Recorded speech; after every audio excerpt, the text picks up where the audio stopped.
easily. I'm going to place that here. This is PVC tubing, just like what you run in the ground for your sprinkler system. You know, just like that. It's just a piece of plastic. I'll stick that here on here so it moves, it swings pretty easily. Okay. Here's the demonstration of electric fields. This is an insulator. What happens is, literally, this is neutral. I'll make sure it doesn't have any charge on it normally. Most things you dig out of the ground are neutral, but you can charge them.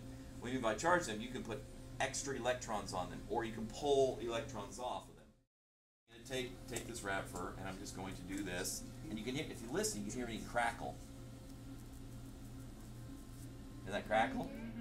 So that crackle is literally electrons rubbing off of this onto here, so I got these excess electrons.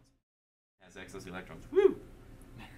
Take the charge. And now I'm going to put electrons on this side. Hear that crackle too. So what happens when I bring the excess electrons here near the excess electrons there? You see it pushes it away. Likes repel. So if they're the same charge, if they're both negative, they repel. If they're both positive, they repel. Likes repel. But things with opposite charge should attract. So if rubbing this is putting the electrons on here, what's happening? They came from here. What charge is this?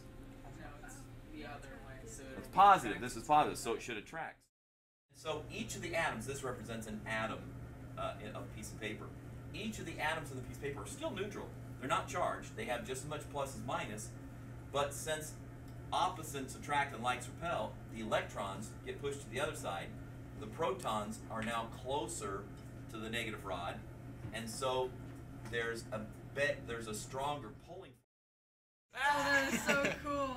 Now This is magnetic. you're like Harry Potter. That's right.